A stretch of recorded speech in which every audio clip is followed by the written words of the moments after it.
Hello, everyone, and thanks for joining us. On behalf of the Environmental Finance Center Network, I'd like to welcome you to today's webinar, Connecting the Dots, Regional Development Organizations and Water Systems. My name is Tess Clark. I work here at the Syracuse University Environmental Finance Center. We have several fantastic speakers lined up for you today, and we'll get started on that shortly. But first, I'm just going to quickly go over some logistics and some other important information about the Environmental Finance Center Network and our work. So first, some logistics. During today's session, everyone will be on mute to ensure audio quality. If you have a question, just type it into the GoToWebinar question dialog box at any time throughout the session. We will be saving time for a Q&A at the end of the presentation, so feel free to send us questions at any point. If you're having technological difficulties, feel free to also use that box, and I will get in touch with you through the chat. We will be making today's slides available as well as a video recording on the EFCN website. You can reach that website at www.efcnetwork.org. Please allow up to 2 weeks for us to process and post those materials. As a courtesy, we provide a certificate of attendance for participating in the webinar today. However, this webinar has not been submitted to licensing agencies for pre-approval of continuing education credits. You will need to check with your own licensing agency directly if you're interested in receiving credit. You must also attend the entire 60-minute session by logging in and using your unique registration link in order to receive the certificate. If you watch the webinar with a friend and are not directly logged in or registered, we will not have a record of your attendance, so we won't be able to send a certificate to you. For those of you who do want a certificate, we will send those out within 30 days, and you can keep that for your records or use it to document or self-submit education hours, whatever you want. This session is one of several webinars conducted by the Environmental Finance Center Network for the Smart Management for Small Water Systems project. Through this project, we provide training and technical assistance to small public water systems in all U.S. states and territories to help local systems achieve and maintain compliance with the Safe Drinking Water Act, as well as meet their own goals. And here you can take a look at our team. Our network is national with centers in most U.S. regions. We have fantastic network members like the National Association of Development Organizations, which you'll learn about in a moment. And here you can see some of our expertise that we focus on at the EFCN. We provide workshops, trainings, and direct assistance on all the topics that you can see here. That includes things like water loss reduction, asset management, and many more. We also have experts like Brett, who you will hear from next, who work with communities and organizations to build capacity and leverage regional partnerships in the water sector and beyond. Brett is the Associate Director of the NADO Research Foundation, or the National Association of Development Organizations. For those of you who don't know what an RDO is, don't worry, that will be covered. And on that note, I'd like to introduce Brett, who will be setting the stage for the rest of the webinar. So take it away, Brett. Great. Well, thanks so much, Tess, and hello, everyone. Again, my name is Brett Schwartz. I'm Associate Director at the NADO Research Foundation. Really glad to be a part of today's presentation. This is the second webinar we've organized to feature how regional development organizations are assisting small water systems throughout their region. So I'm really excited to introduce our expert speakers from our member organizations in just a few moments. But as a quick background, NADO is the National Association of Development Organizations. We're based in Washington, D.C. It is a membership association of regional development organizations all across the country that serve primarily smaller metros and rural regions. And we provide training and advocate on Capitol Hill for programs of importance to regional organizations, including EDA public grants, HUD CDBG, USDA programs, federal highway programs, brownfields, and much more. Now, I'm part of the NADO Research Foundation, which is a nonprofit research wing of NADO, and we're federally funded through grants to organize trainings and events, conduct research, and share best practices on a host of regional planning, economic development, and transportation issues. So we're really happy to have been a part of the Smart Management for Small Water Systems project for the past 2 years and partner with the Environmental Finance Center Network on this critical work, which impacts all of you on the call today. So next slide. So we use the general term Regional Development Organization, or RDO, to describe our membership. So depending on what part of the country you're in, these organizations may go by different names that you can see listed up on the screen, such as councils of governments, economic development districts, area development districts, or other local names. But no matter what they are called in your state, these are all public-based entities that play an invaluable role in fostering intergovernmental collaboration among federal, state, and local officials. Many of them deliver and manage federal and state programs and work to solve area-wide issues to address fundamental building blocks required for competitive and sustainable communities and economies. The RDOs provide various types of support to their member communities in a variety of service areas. So their diverse portfolio may include promoting place-based strategies in the areas of planning, housing, transportation, infrastructure, workforce development, social services, and other sectors. And of course, today we'll be talking more about how this multidisciplinary focus is an asset when addressing water infrastructure issues as well. Next slide. So before we get into our case studies of work underway in Kentucky and in Texas, I want to share some brief points about the variety of ways that RDOs support their region's water systems. Now, this work is often behind the scenes and out of the limelight and includes facilitating access to funding, data collection and mapping, supporting regionalization, and promoting broader general economic development. So the most common way RDOs support local water systems is by helping counties and communities access funding through grant writing, providing administrative assistance, and leading capacity building efforts, which we'll hear more about today. RDO staff can pursue funding from a mix of sources and provide guidance and oversight from initial grant preparation all the way through final project closeout. So in addition to state-specific funding streams, popular federal funding sources include the US EPA Drinking Water State Revolving Fund, HUD CDBG grants, USDA Rural Development grants, EDA Public Works, grants from federal state commissions such as Appalachian Regional Commission and the Delta Regional Authority, and much more. And RDOs can also generate funding for projects through fostering partnerships and encouraging collaboration and sharing resources. RDOs serve as repositories for data, statistics, and other key information about the regions they serve. This can include information about demographics, economic development, land use, watersheds, commuter flows, and much more. And this knowledge can support towns and cities in making really informed decisions about infrastructure planning and pursuing future investments. And given their broad scope of work and array of partners, RDOs bring a regional focus to addressing water system planning and infrastructure. With their emphasis on collaboration, RDOs can initiate projects and infrastructure improvements that promote efficiency, keep costs down for consumers, improve water quality, and break down barriers between municipalities in pursuit of funding opportunities. And finally, we all know that without well-functioning and cost-effective utilities, economic development opportunities and business expansion prospects are severely limited for towns and cities. So water systems infrastructure and upgrades are therefore often part of larger economic development projects supported by RDOs and their partners. And these can include very localized site-specific projects as well as much larger regional efforts to support an industry cluster. Next slide.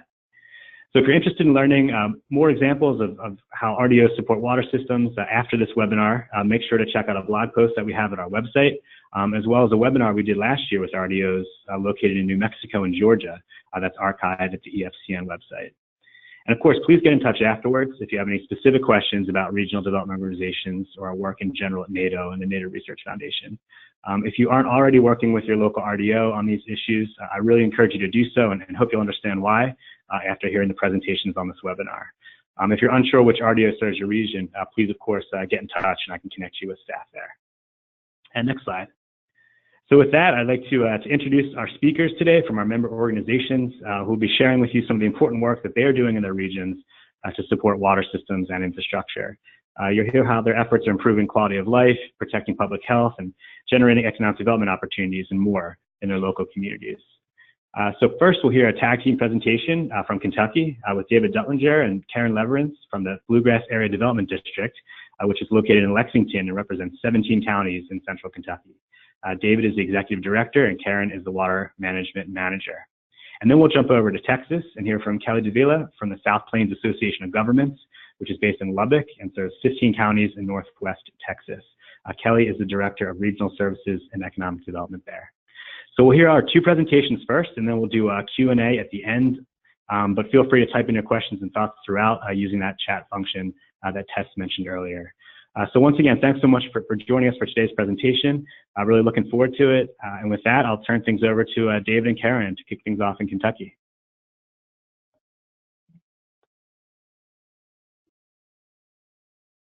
Okay, good afternoon, everybody. Thank you, Brett. Hopefully everybody can see my slides as it's coming up here.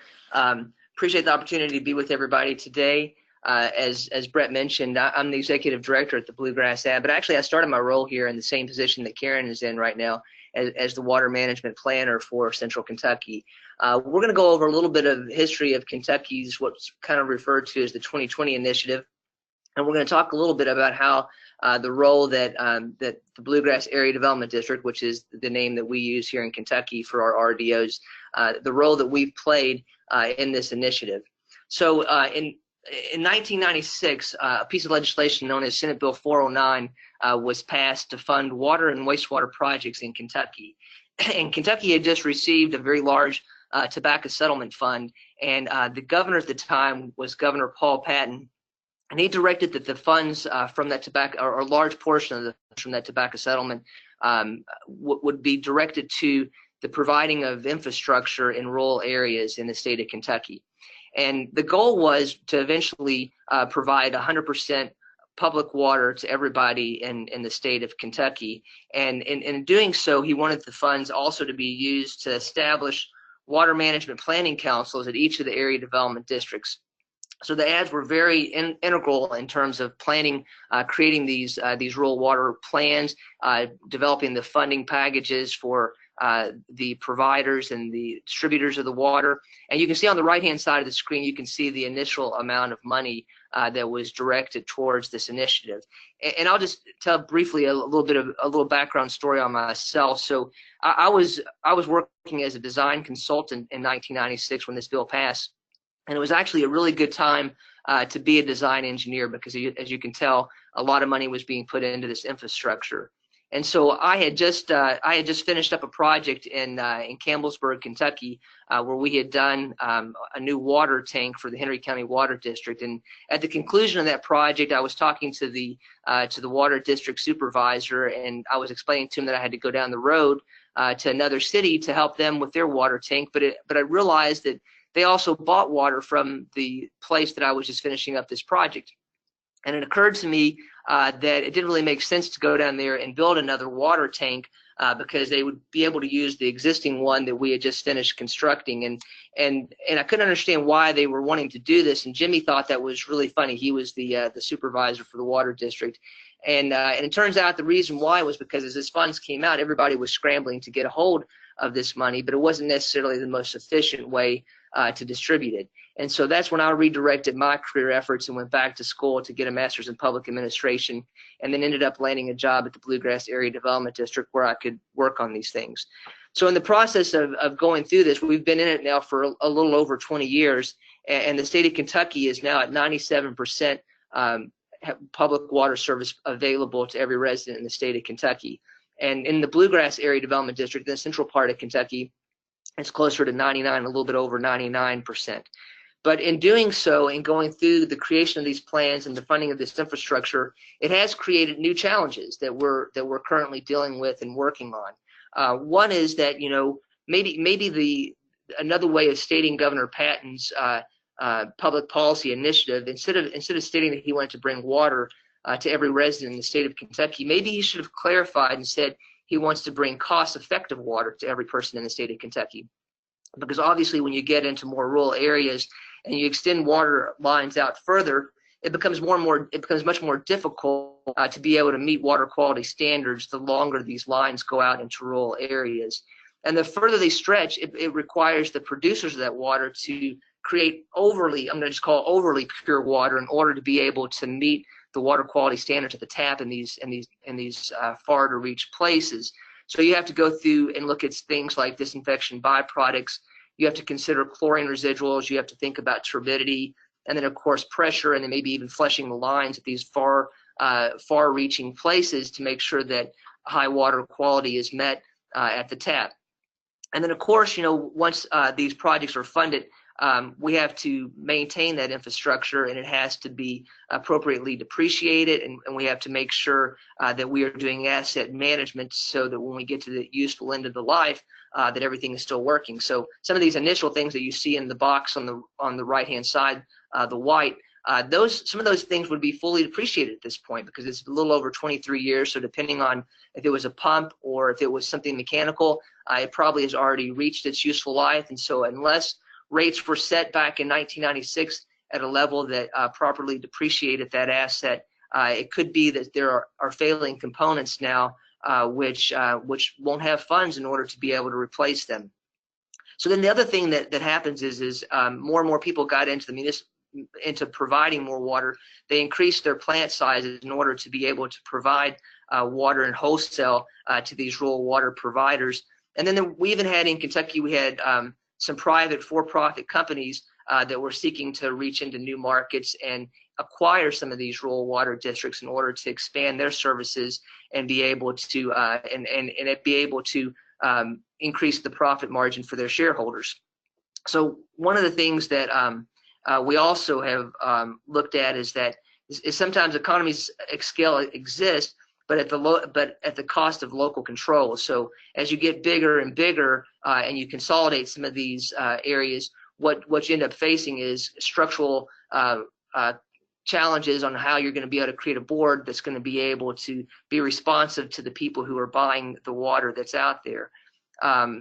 And then the other, we see other problems that are going on too in Kentucky. So operators are getting older. It's a gentrifying population. As they get older, their replacement workers haven't been found, which leads to competition among the water providers and producers to be able to attract talent, to be able to attract a workforce that is being engaged in this field, and then of course. More water leads also to land use planning dilemmas, and in particular, I know this conversation is really about water, but we also see on the flip side of that when you extend water out into rural areas that are built in a maybe the lots are being condensed now to 1 acre lots that are on septic tanks, then those septic tanks begin to fail when people use more water, and then now you've created a wastewater problem. So all those things together culminate into what Karyn and I have described as a result of a Game of Thrones, and so we were just trying to have fun with this a little bit as we tell you all this story and talk about Kentucky a little bit. If you're not familiar with the HBO series Game of Thrones, basically it's a medieval type show that's built around these houses that are trying to take over the Iron Throne and rule this fictional area that's known as Westeros, and in the storytelling, there's this huge web of alliances and conflicts that take place with these noble dynasties that are either vying to claim the throne or they're fighting for their independence. But meanwhile, while they're all trying to gain control of this fictional area, there's only a small group of people, which is a brotherhood known as the Night's Watch, who really have their eye on what the real problem is, and that's the problem to the north, which are these fictional characters known as night walkers. If you kind of think of like the zombie apocalypse, that's what you would kind of envision. And that's what we kind of define as the wastewater problem that's going to come up as a result of extending water lines deep into rural areas. And so we want to just kind of go through our story by talking about the cast of characters that we can assimilate or we can associate with the Game of Thrones, and then we're going to show you a map and just tell you how that's playing out. So we think of the White Walkers, those are the zombies. It's kind of one of the unintended consequences of the 2020 initiative. The Night's Watch are those utility operators who are trying to hold everything together and keep the systems operational and compliant. You also have your Citadel or your Meisters, and those are your people who are kind of like living in an ivory tower. They're the Kentucky Division of Water, the Public Service Commission, who are doing the oversight, and they're putting the pressure on everybody to be compliant. The Iron Bank is what we refer to as the Kentucky Infrastructure Authority. Those are the ones that are making the low interest loans and trying to make decisions about who should be funded.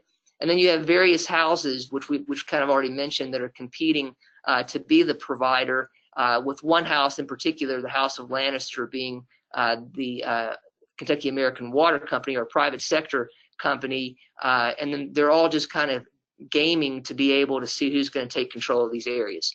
So if you look at the map of Westeros from the Game of Thrones, this is the fictional map that's on here. We decided to use it because it probably means as much to you as what if we showed a map of Kentucky would mean with some of these names. But then we just sort of start building this out, and we relate this Westeros to Kentucky, and immediately we put on there the Kentucky state government. And so they're kind of at one end of the state. They're trying to oversee all these rural activities that are taking place. But they have long distances to travel and a lot of area to cover, and they may be calling Karyn to ask for assistance or to get to reach out and touch and to do surveys of the rural waters, to be able to conduct site visits. And as we mentioned, on the left-hand side, we've got Kentucky Infrastructure Authority, which is loaning money, the Division of Water, which is concerned with water quality, and then the Public Service Commission, who has to authorize and approve any rate increases. And then you throw the providers in that are producing water. So Kentucky American Water Company would be a private for-profit company. They're trying to acquire and take over ownership of different cities or rural operators in order to expand their customer base. We've thrown three cities on here, which would be producers of waters. And then after that, what you see is 2 rural water districts, McKinney Water District and Eubank Water System. And currently, City of Somerset sells water to Eubank, but then Eubank can will that around to the McKinney Water District, who also has the ability to buy it from Stanford. And then the City of Danville is vying that they could also make a water connection to McKinney Water District, because they would want to sell water. And all of this is happening in the light of the fact that both the City of Danville and the City of Stanford, and probably Somerset as well, have outstanding loans to the Kentucky Infrastructure Authority. So they're trying to sell more water in order to be able to increase revenue to be able to repay that debt. But meanwhile, while all that's going on, as we study through the information that Karyn collects on a yearly basis through her site visits, the demand for water is actually going down quite a bit. And some of this is associated with the fact that there are devices out there now that are more flow efficient, that are able to use less water. People are more conservative in terms of their use of water. They're recognizing the costs associated with it. And we've also been in a period since 1997, Kentucky was experiencing a severe drought, but in the past 18 years since then, it's been pretty decent. We haven't had very dry summers to contend with, so people have been doing less lawn watering, less watering of their gardens, and so there's been a less demand for water. And then, of course, what I mentioned at the end of the day, the X's just demonstrate that Kentucky American would be vying to take over the operation. And I think that's a public policy question that should be asked, is whether or not a private for-profit company should be the provider for water in large areas in Kentucky, and do they meet the interest of the general public, or should we consider water a public good, which should be provided and then held accountable through the people that they elect into office? And then finally, the unintended consequences, which we mentioned, would be the Night's Watch. Everybody's vying for this water and water provision. Meanwhile, we've got the unintended consequences that sewer is on the rise, and we're going to be dealing with failing septic tanks or water quality issues in places that shouldn't be experiencing water quality problems. So just to make it more of a real-life example, we've provided a map of where one of these areas is located at. It's McKinney Water District. I don't think I have the ability to show. Oh, I do have. I don't know if you can see my arrow on it, but there's McKinney right there. Everything inside the green circle are lines that existed in the 1970s. You can kind of see where their area of operation was back then. It consists of pipes that were made of different material back then, cast iron, asbestos cement. You had a higher concentration because they were typically centered around communities or little hamlets or burgs that you would find in Kentucky, 1 or 2 stop traffic light type areas, maybe with a little country store. But you've got Geneva on here, and you can see some of the other, I'm not going to call it it's certainly not even an incorporated area, but just more of a concentration of where people would live. But now we've got to the outside in the Kentucky 2020 initiative of serving these more rural areas, and that introduces problems because now you're connecting older lines to newer lines.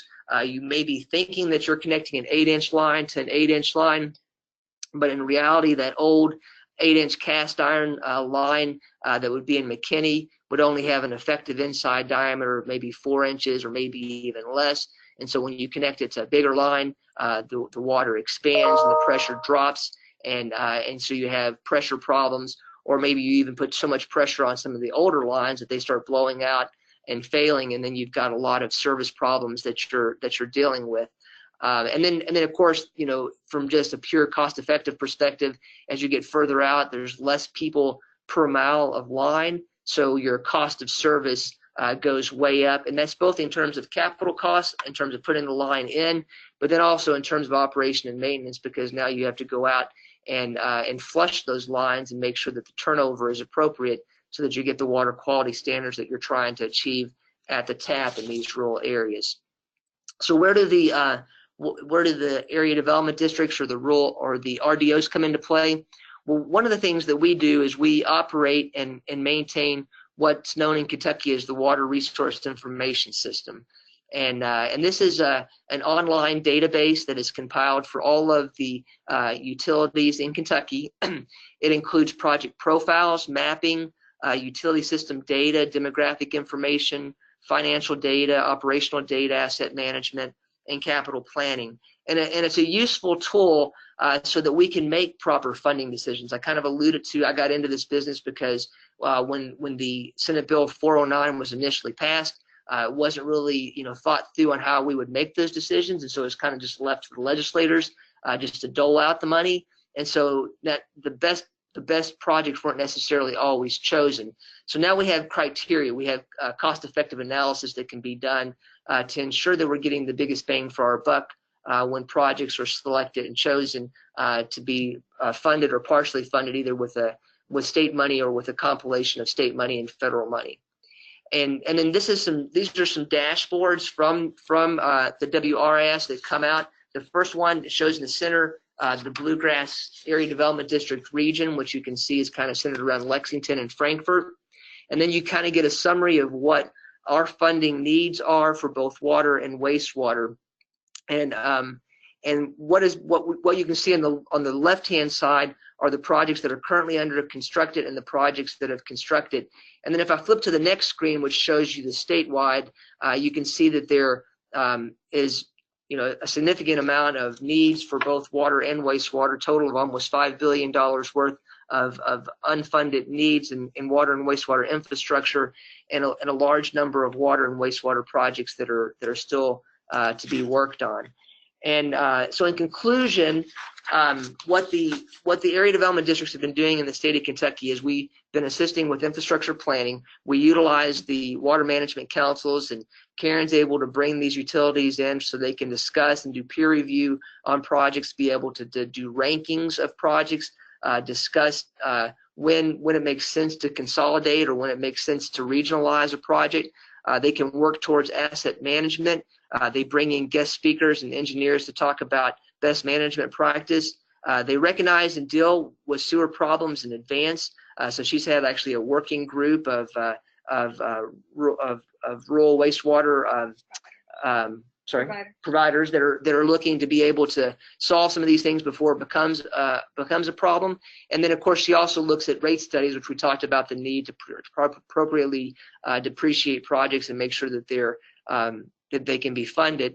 And then through the additional training that goes on, we're able to create the advocacy that's needed with local elected officials and also the media. And the media has played a big role in this in Kentucky recently, because we've had some rural water systems in eastern Kentucky that are really starting to fail now, and it's getting to a situation where the Public Service Commission doesn't know whether to intervene, step in, and force some management decisions on those rural providers, or even to put them into consent judgment and come from Frankfurt to oversee the operation, which we think would probably be the worst option to do, but maybe something they have to look into. But I want to end on an optimistic note and just say that in my lifetime, I want to just tell you a brief story from when I was in the 5th grade in 1979. I lived in a small town just south of Lexington called Berea, Kentucky, and it was a city of about 9,000. And we hosted a school from New York that had came down to Kentucky to visit the Appalachian region of Kentucky. And we laughed about it because when they got to our house, they were all surprised and pleasantly surprised and shocked that we had indoor plumbing and that we had water, because they had been told that if you come to Kentucky that may not be the case. And in fact, in some places of Kentucky that may not have been the place, because if I visited my mother's home in western Kentucky in Russellville, they were still drinking on well water at the time. And when we used to go there for our family reunions, we used to have to stop in the city to buy or to get water and bring it in milk jugs out there because we couldn't stand the taste of the water that was coming out of the wells. But you fast forward to 2019, we've gone to a situation where we were managing problems and opinions and perceptions like that to where the state is 97% covered in water. And we have built these systems now that are being proactively managed and collecting the data to ensure that appropriate financing decisions are being made. So I think we've made a lot of progress, and I'm happy that Governor Patton did choose to partner with the area development districts to work on this bold initiative that he started almost 20 years ago. And then there's our contact. And Brett, I guess I'll just turn it back over to you, and we can take questions at the end. Excellent, David. Well, thank you so much. Really appreciate that really comprehensive look at water issues in your state and the role of the ads, certainly. And I don't think I'll be able to look at Game of Thrones quite the same way again. I know they're looking for possible spin-offs since the series is ending soon, so you might want to pitch that to HBO. But thanks so much for that great presentation to get us rolling. And we're going to jump now over to Texas and hear from Kelly with the South Plains Association of Governments in the Lubbock area. So Kelly, when you're ready. Great. Well, thank y'all for having me today. As Brett said, my name is Kelly Davila. I'm the Director of Regional Services and Economic Development for the only association of governments in Texas, just because we wanted our name to sound phonetically better. We go by SPAG, but we're a council of governments just like everyone else in the state. And so I kind of have some background information. Let me get my screen to work here correctly. Basically, our organization has been actively participating in planning, grant writing, administration, and just general promotion of water strategies and coordination for our cities and counties since the early 90s. We were developed in '67, but we really got knee-deep in helping our member cities and counties with their water needs in the early 90s. In addition to those activities, in 2015, we were appointed as the hub for the regional water planning group. I'll kind of get into what that means in Texas. Their process, I think, is not only pretty unique for water planning in the state, but also highly developed. We've been detailed water planning in Texas since the early 50s, and so I think it's a good showcase for what can be done statewide. But I'll kind of just go through the background of what we've done and the traditional sources that we use for our cities and counties and how that kind of looks for us. Some of those are grants and some of those are low interest or subsidized loans. I have a little bit of a showcase story that I always like to share about a drought emergency grant project that we did for about half of our region in 2013 to 2015. And then I'll kind of talk a little bit about what we do as a state in terms of water planning and really just what that means for our region in particular. So I think the first thing is, now that David pointed out, a picture of someone else's state really doesn't make a whole lot of sense. I recognize that now. But Texas makes a whole lot of sense to me, although I realize that it's a little bit unique when it comes to water. We have what's usually known as approximately 12 varied precipitation regions, and basically that just means that we have everything from, you know, deserts to swamps in Texas, and so coastal to plains. We kind of cover the gamut there on what water looks like in different places of Texas. What makes that hard is that a lot of times in this state, I think we have a difficult time communicating about water. That happens in our region, and of course it's going to happen statewide as well. And I'll kind of get into that when I talk about how the drought in 2011 and 12 kind of impacted that here. But basically, I think this map highlights that, you know, some areas are dependent on surface water, so basically lakes, rivers, streams, that kind of thing, for all of their drinking water supplies. And then some areas like the South Plains, that's my region, we're in the middle orange color, kind of right below the panhandle. We rely almost exclusively on groundwater.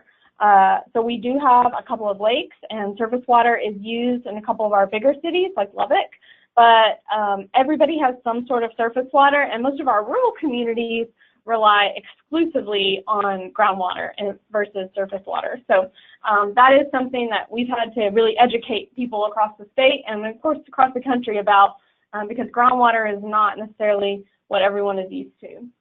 Some things to highlight, just some background about this region that I think kind of set the stage for, or set the stage for what can happen water-wise. Our region, Brett mentioned, has 15 counties, but it's very large, so it takes, without traffic, and there's really not a lot of traffic out here, probably 3 to 4 hours from end to end to drive across our region. So it's pretty big and spread out, and the economy is based almost exclusively in agriculture. Most of that is cotton, but also dairy and cattle. But agriculture, nonetheless, is kind of the bread and butter for this region.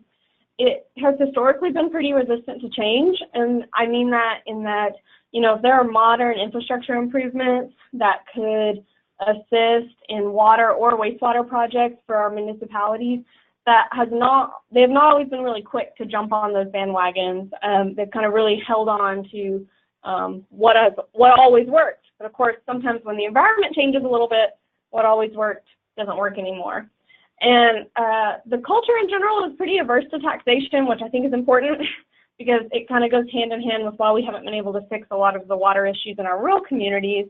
And what I mean by that is it's important statewide, but particularly in our rural communities. I have one city who I was actually at a council meeting, and they increased their property tax rate for the first time in 28 years. And there was quite a crowd that showed up there. And I'll tell you that the rate of increase did not pay for any substantial changes because it was so low, but it was a big deal. And so it's really hard for our elected officials out here to do anything that kind of impact the property tax rates or utility rates, which they need to fund the infrastructure improvements that are needed. So that kind of sets the stage for how the region is situated. So for our organization, the way we traditionally help our cities and counties with their water needs, but also with wastewater, are primarily with grant sources. I mentioned the aversion to taxation and utility rate increases, which leaves a lot of our cities and counties kind of unwilling to deal with anything loan-wise, although I do talk about that program. But we use, obviously, community development block funds through the Housing and Urban Development. In Texas, those flow through the Texas Department of Agriculture, so that's kind of the state hub for non-entitlement cities that receive CDBG funds. From there, it is split up. The dollar amounts based on population and a few other factors are divided amongst the 24 RDOs that are in the state of Texas. So every region has a certain dollar amount for non-entitlement cities that they're working for. They're working with in terms of CDBG funds. And then from there, each region kind of determines their own prioritization. But so applications are essentially scored. I'm sorry? Oh. They're essentially scored and ranked against each other in each council of governments area and then prioritized that way. So once they rank high enough, our cities or counties are the direct recipient of those CDBG funds, again, kind of flowing through a state entity here. Our second area that we try to use, although sparingly because it doesn't always fit, and there is obviously a match requirement and an economic development requirement, but we've been able to successfully use the U.S. Department of Commerce EDA Public Works grant funding. We've done it in a couple different ways. Most recently, I have on here, we have a business park that was funded in the city of Plainview, which is about 40 miles north of Lubbock. It's right between Lubbock and Amarillo. And it's our largest city outside of the city of Lubbock in our region. And EDA came in and funded a business park, obviously, to promote economic development and create jobs.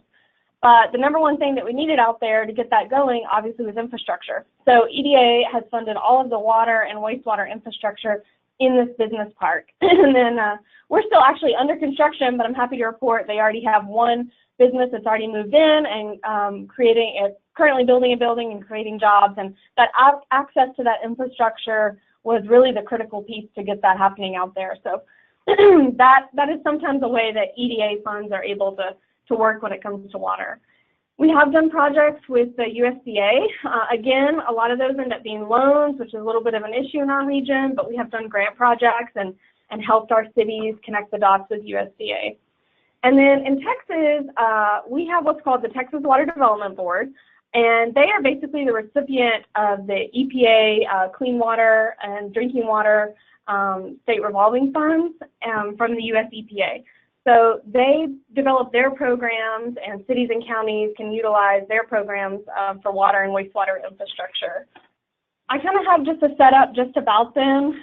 Full disclosure, I did briefly work for the Water Development Board in between stints here at the COG.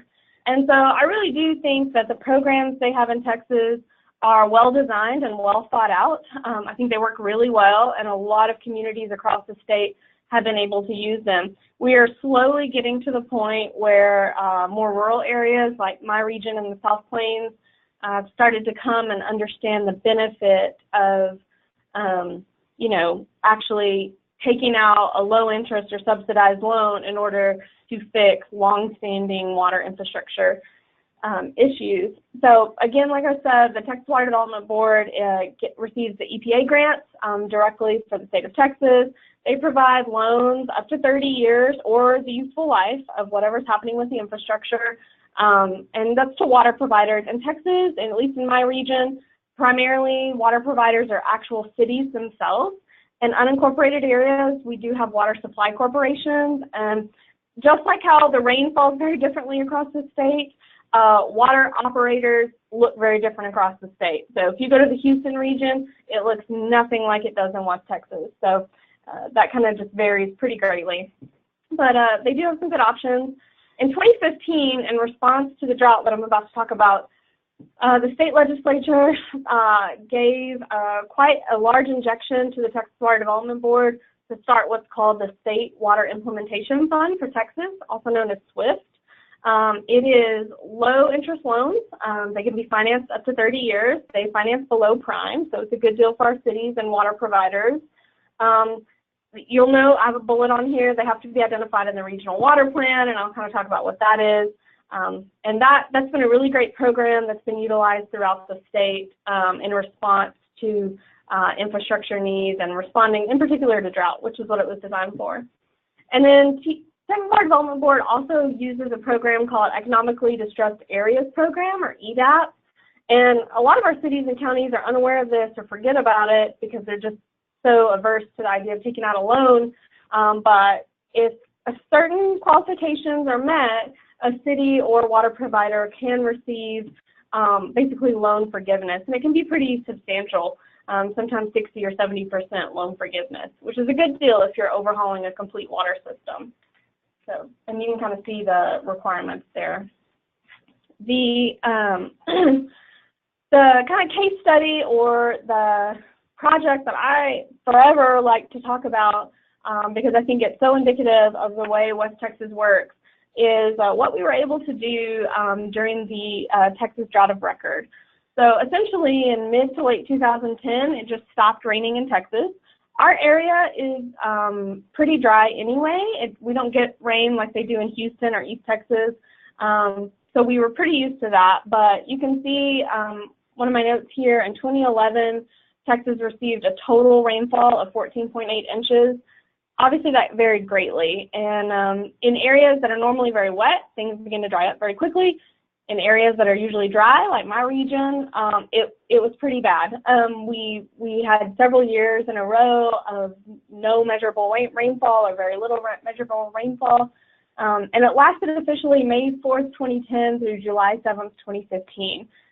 Texas has experienced a number of droughts over the years, the most prominent being in the 1950s, which kind of led the state into water planning and to really thinking about their water needs and diversification of water portfolios.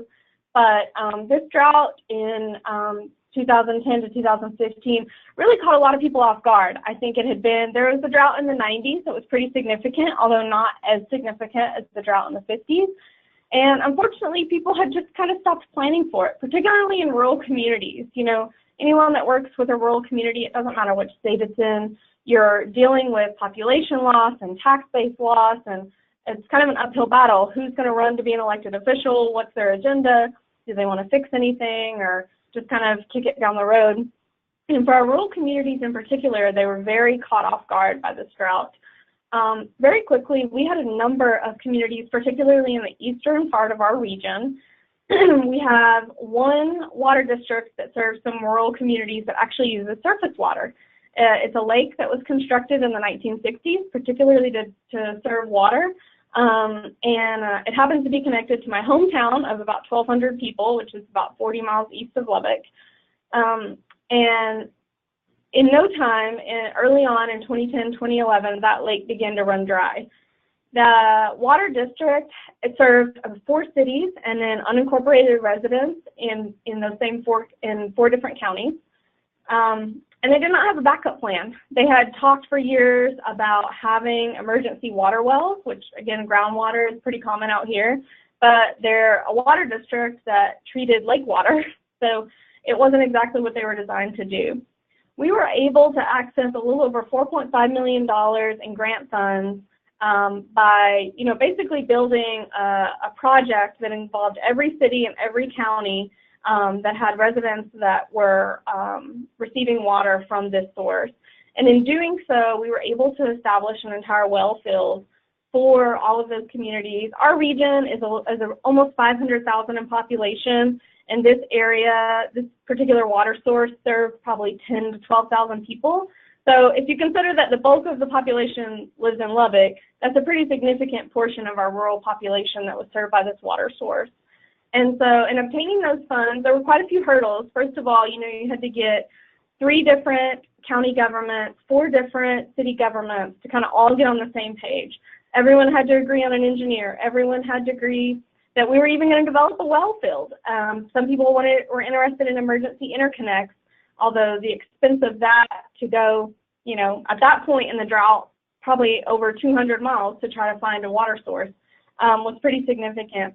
But so bringing all of those elected officials together to realize the severity of the problem and work towards solution was a huge accomplishment.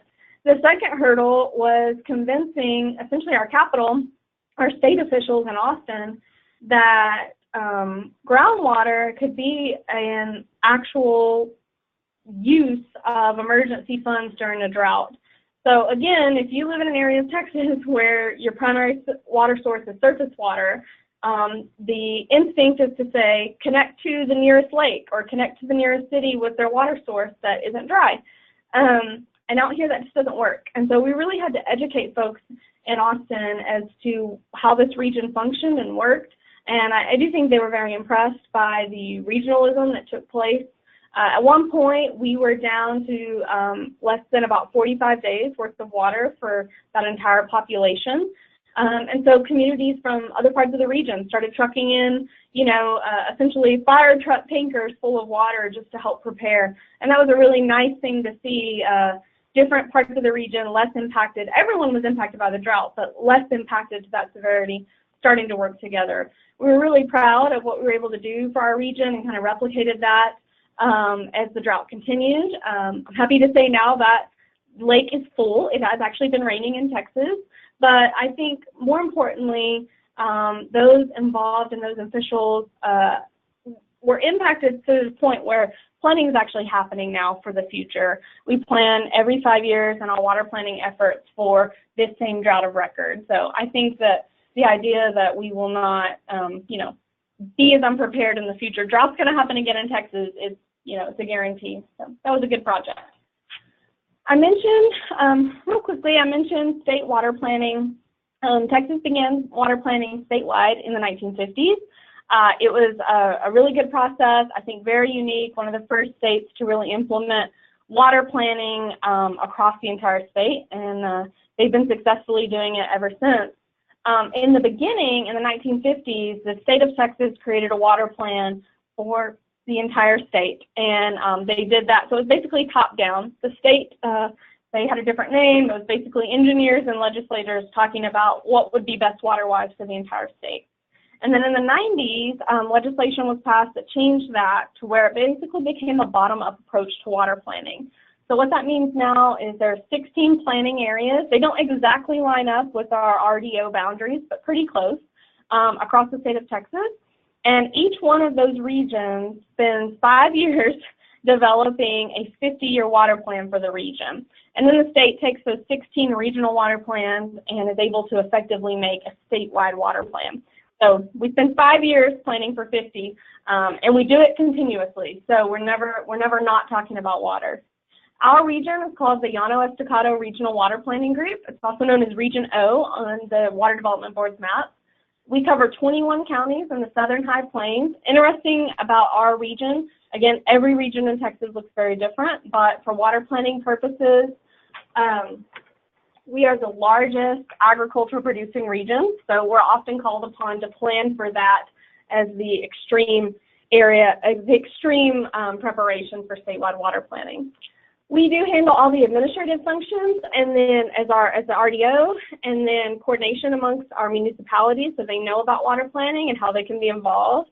The water planning group has 25 members that are represent everything from municipalities to counties to farmers to oil and gas, you name it, they're on the water planning group. And then the group itself hires a technical consultant or an engineer, and we receive grant funds from the Water Development Board to do this. Currently, we're in the 5th cycle of planning, so we'll complete our regional water plan in 2020, and then the state of Texas will incorporate that into their statewide water plan in 2021. I think some of the big benefits, I've already kind of mentioned why I think our planning process in Texas is really good. I think from the RDO perspective, there's only 3 or 4 of us in Texas that actually facilitate water planning. They're often housed in like river authorities or things like that in other parts of the state.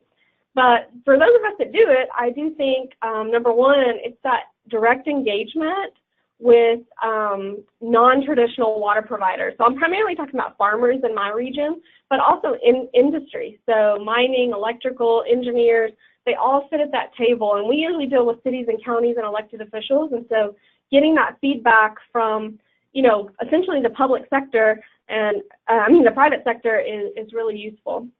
It is a free tool for our rural communities. So the state pays for this to be done, and they can participate as much as they want. So since we moved water planning into SPAG's umbrella in 2015, we actively engage our cities and counties and coming to the meetings, submitting their data, participating in the planning process, and getting as much out of it as they can. And then it also helps solidify us as kind of a water resource for our cities and counties. And we really did that during the drought, and we continue to do that with water planning. And so we're able to provide this great service, I think, for our region.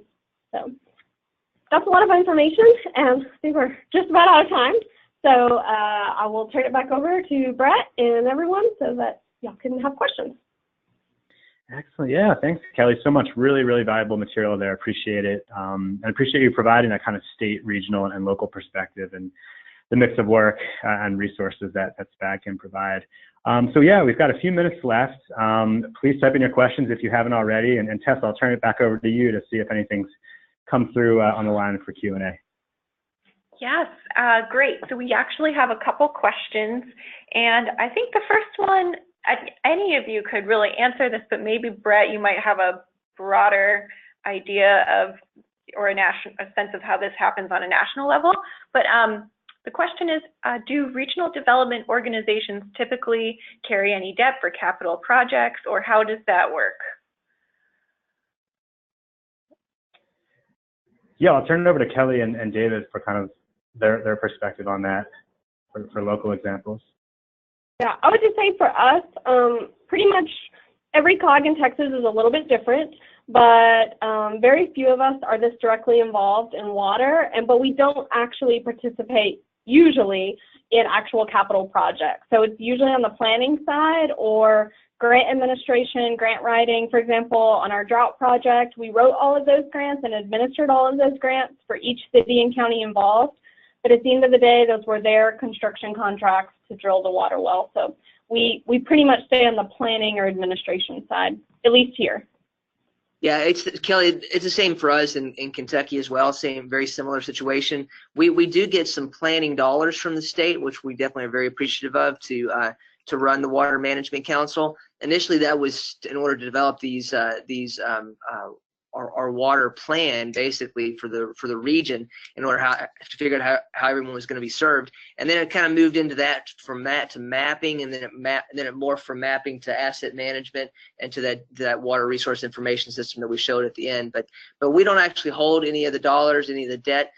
We do help the utilities make the applications, and then we will certainly administer the projects. But then afterwards, their repayments and their funding is done by them. But we will come in though and advise and assist with their rate base and be able to help them do cost of service studies and make sure that they have set their rates at appropriate levels so they can finance the debt that they have. Yeah, and that really echoes and parallels kind of the national perspective as well, as the role of RDOs is kind of connectors and conveners, and to be able to provide that expertise and access to local communities and small towns perhaps that might not have the resources or capacity to kind of manage and execute these projects on their own. So that's why the RDO plays a real critical role, particularly as you know, in smaller and rural places. All right, great. So then the next question is more for Kelly. Kelly, you were talking about how you had to do a lot of legwork educating leaders in Austin about the drought and explaining the impact it was having. Do you remember anything, any particular communication strategy or a presentation or something that you did that was particularly effective? Or how did you go about making sure that people understood that issue? I think in the moment, the most effective thing that we did, and I'll really put this on the cities and counties because, they were the better organizers of this and they're always the better messengers for themselves, is they actually showed up. So representatives from almost every city and county that was initially involved in that project, we helped coordinate a trip to Austin and actually went around and we met with the representatives at the Texas Department of Agriculture. We went and saw our state senators and state representatives. And I think just kind of going as a group, really showing the regional effort that was there, got people's attention. To this day, statewide, those funding entities are not very interested in groundwater as an option for cities. It is risky business. Drilling a water well is risky business. I completely understand that. But I think we're still continuing those education efforts, and that's what we have. So we have to take those risks. And I think this region has been very innovative, and we try to share that with our legislators and with our folks in charge in Austin, that we've been very innovative in treating groundwater because, again, same thing in the drought. You don't think about it, but as water tables dipped, we've definitely had contaminant issues, and this region's been at the forefront of treating those. So I think it's a constant effort, but I think first and foremost, showing up as a regional coalition really went a long way. All right, awesome. Thank you so much. This should be a quickie for David. Is there a link to the database that you manage, and is that accessible to anyone in the country or just Kentucky? Yeah, yes, Karyn was just explaining to me that on the last slide that we provided, I don't know if you all can still see it or not, but it has the contact for the WRIS, the Water Resource Information System, on there. You can just Google. If you just Google Kentucky Infrastructure Authority, it should be the first. I think it's kia.gov or .ky.gov, but it should be the first result if you just Google Kentucky Infrastructure Authority. Okay, perfect. And then hey, Kelly, I was going to go. Oh, I'm sorry. I was going to go back and add one thing to what Kelly just said a minute ago.